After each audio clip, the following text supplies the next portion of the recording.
guys, this is Robin Halls from Athleticademix. It's me and David here again. Hi, David. Hi, everybody.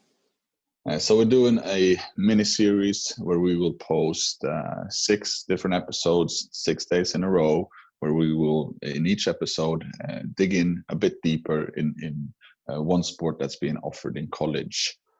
So the first one we're going to do is soccer, the sport where we work with the most. We work with other sports as well, which you will know further on here, but we will start with soccer, and we will do it in a way where I am interviewing David, and David will explain to me and all the listeners more in detail on how the college soccer is in college.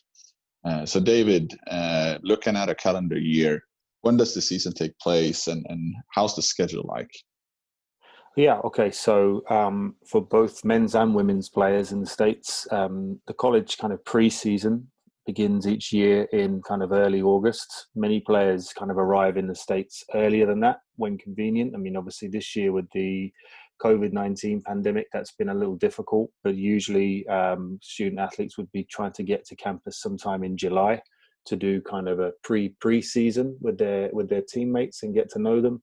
But the actual official preseason usually begins in the first week of August, where you're doing kind of 2-a-day training sessions and lots of conditioning and fitness over about a 3-week period before the actual competitive season and games start to come into play in later August, towards the end of the month.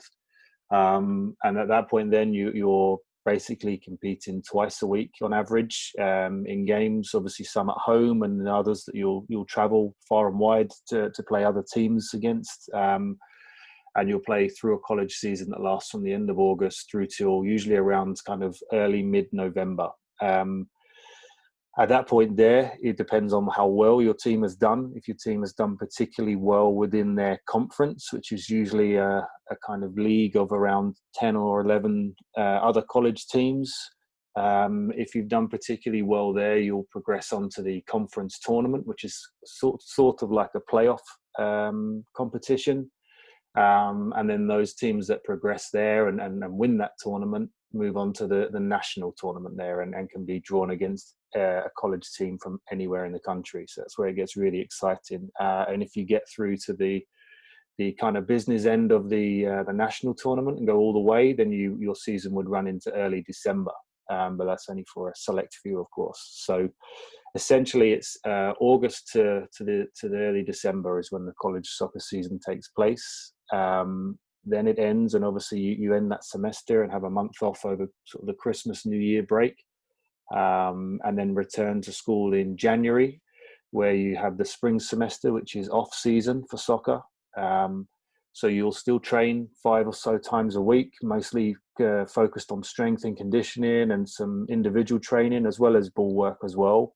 But you'll only have between, say, February and late April, you'll probably have 5 or 6 friendly fixtures, non-competitive, or the results don't count towards anything, I should say. But as I say, you'll still be very busy as a player, just not a full-on season as there is in the autumn. Yeah. All right. Nice. And just to go back to the college season, you said conference games and conference championships. With you and me working with this, I know that you also play non-conference games, which are different from each year. What is the reason for playing non-conference games? Do they count towards anything? Yeah, so as I say, your conference, you may have probably 9 or 10 other teams that you'll face throughout the year, and that schedule remains the same every year. You'll play those same teams every year. But you also have several other games where you'll play teams from different conferences, probably still within the same kind of region of America of where you are.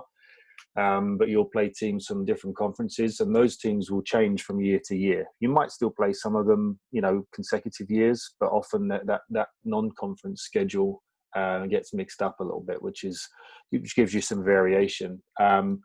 So whilst your conference record as such stays kind of quite unique, you also have an overall record in win, loss and draws with every team in total, and that goes towards a kind of national ranking scale to see where your team is ranked across the nation, And it's also based on the strength of your opponents and the schedule you play. So if you're playing against teams that are ranked in the top 10, and you perhaps draw with one of those teams, that can give you more national ranking points as such than it would be to beat a team down the bottom of the national rankings 4-0.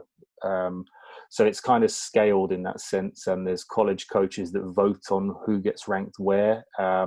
All sounds quite complicated, but essentially it explains itself throughout the season, and really those teams that win more games tend to obviously progress further.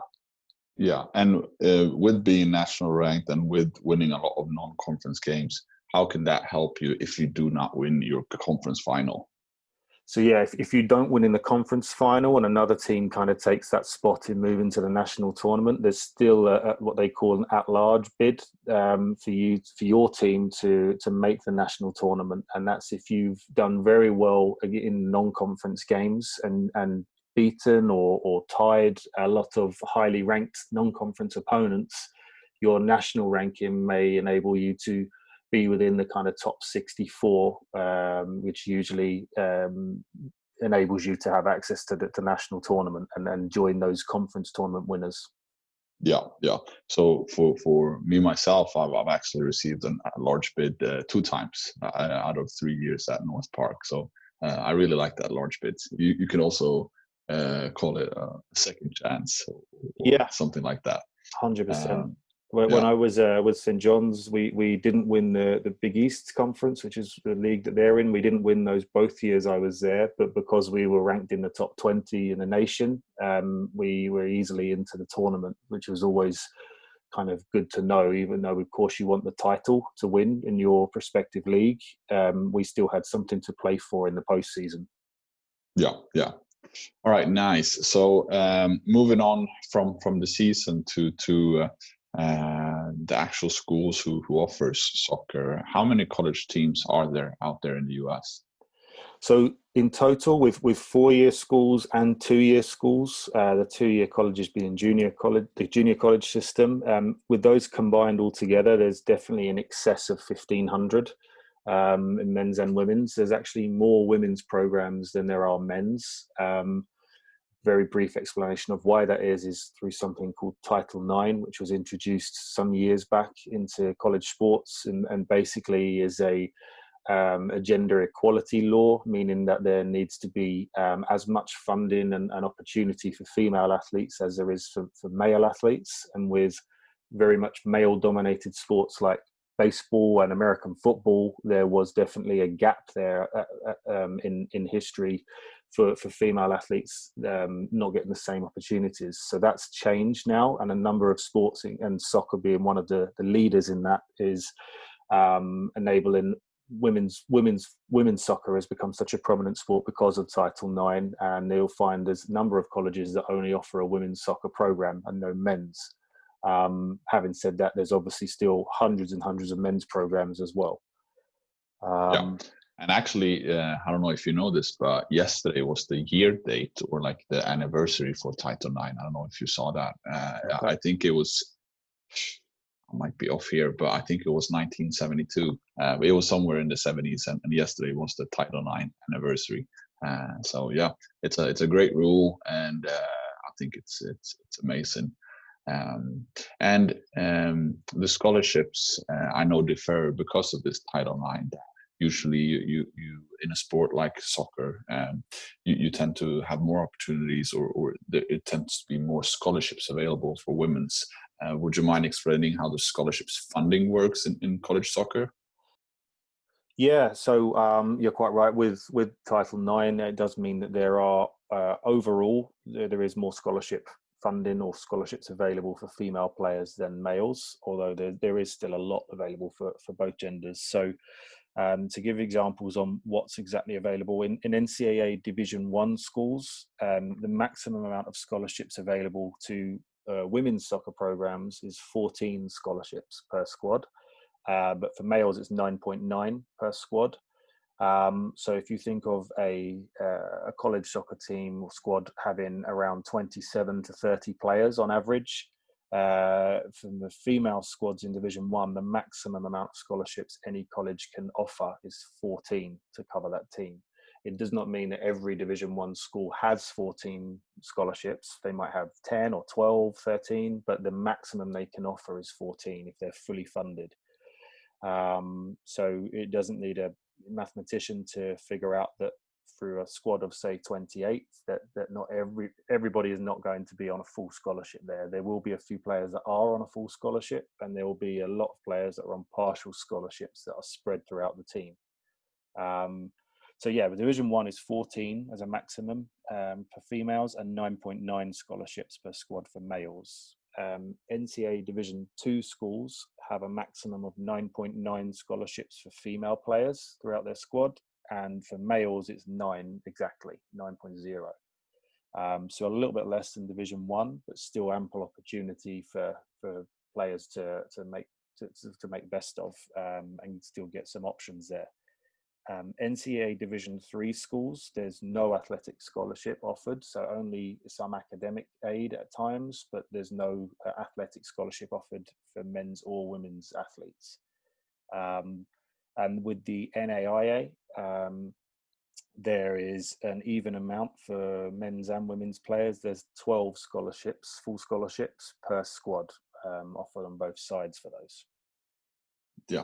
All right, great. And that is also why we, as we spoke about in many other episodes, that the reason why you need to take care of your academics is that if you do not have good grades or do not prepare on your SAT, you will solely need to use a soccer scholarship to get down your costs. So, like David explained, the scholarships that he mentioned now with the 14.0 and the 9.9, that is soccer scholarships. So if you are taking care of your grades, if you are getting good test scores, you might already cover half the cost of your school with an academic scholarship. So then you will only need 0.5 soccer scholarship. So the coach will be happy because he or she doesn't need to use that many scholarship, that big of a scholarship, but you end up getting the same thing because for you, a scholarship is a scholarship. So that is why you should always take care of everything and not solely your soccer. And that goes for all sports. Yeah, it's very, very rare that any athlete is on a full 100% scholarship that's purely from sport. It's almost always a combination of sports scholarship, academic scholarship, and then, you know, even though it may be smaller costs, but international scholarship, they all come into it. So like Robin said, it is just so important to take care of your schoolwork and your testing throughout the process to maximize all of your financial options. All right, perfect. So as everyone heard, it's hard to get a scholarship, and it's definitely not everyone on the roster that gets a scholarship, but our athletes are all aiming for getting a scholarship in different types of sizes. And what would you say to a potential that they need to have in order to be able to be recruited to a college coach? What does the college coaches look for when assessing potential recruits? Yeah, so with football or soccer, as obviously it's called over there, it's a little bit unique to many other sports because it's so subjective and it's based on the opinions of the coaches that are recruiting, which can be, as we all know from all over the world, it's a very opinion-based game, and some coaches will absolutely love you as a style of player or the type of position you play and way that you play it, and other coaches will prefer a different version of, for example, a midfielder. So it's never going to be a universal perfect answer to what you need to show to college coaches, because they all have different opinions, and then also they have different positional needs for every year. So if they're graduating 6 players and 4 of them happen to be central defenders, then of course that's a good indication that following year of recruiting class, they're going to heavily recruit for defenders, central defenders. So if that suits you, then fantastic. So it's got to fit what they need and the criteria they're looking for. It's not always a case of they may not think you're quite good enough or for one reason or another. It may just be that, yeah, they would love to have you, but they just have to put their funding in scholarships into other positions that are more kind of urgent for the year, the upcoming year, or maybe the 2 years ahead. And the puzzle is probably the soccer is probably the puzzle where it's usually the most factors that need to fit in right. Let's say they graduate 5 midfielders and need a starting a central midfielder, for example. You are a central midfielder that is really, really talented, but maybe your biggest strength is the defensive part where you are good at winning the ball and maybe you're a very, very strong player. But the other starting midfielder they have is identical to you, then you would not be of interest because they need someone creative. Maybe I'm just making an example here, but it's really important to know that it's a lot about timing, it's a lot about luck, but also hard work and knowledge. And we at Athleticademix, we track every school's needs. So every time we speak to a coach, which is too many times during the day, maybe it's a lot. We always try to stay updated on what do you need for next year, what do you need for next semester, what do you need for 2 years ahead, and that's the reason why we usually are so successful, because we stay updated, because needs can change every day. Yeah, for sure. If I was to say that there was 1 or 2 attributes that I could say are quite generally required across the board in any position and any coach will look for certain, it would be athleticism and some speed as well. It doesn't matter whether you are a goalkeeper or a winger or a central midfielder or any position.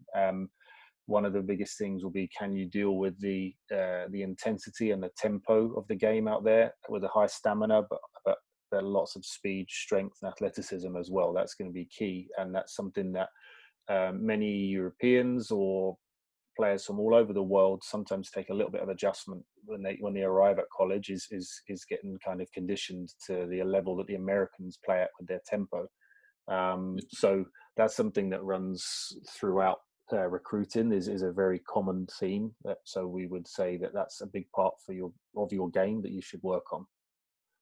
Yeah, and I'd like both you and me always try to mention is to, in your highlight video, don't try to be anyone that you aren't. So if you're not a winger that does a lot of dribble moves, don't have that in your video. Be proud of who you are as a soccer player, because we want to show your specialty, because your specialty might be just what the coach needs, even though you might not think it's flashy enough, because a soccer team needs all types of positions and all types of attributes. So in your highlight video, showcase your key attributes, and we'll find the schools that really wants your key attributes, and that puzzle being laid, it's usually a really good match, which will lead to you having a good adventure. So always be yourself in the process. All right. Thanks, David, for explaining college soccer and how it works. Anything you want to add before us ending? No, all good. You can find some more information on our website there, and you can look under the menu bar and find the different sports and check under soccer, and also read a number of our different blogs and previous podcasts if you want to look further into becoming a college soccer player or have anything that you need to know. It's all there for you. All right. Thanks, David. And I'll talk to you guys tomorrow with a new episode. Bye, guys. Bye.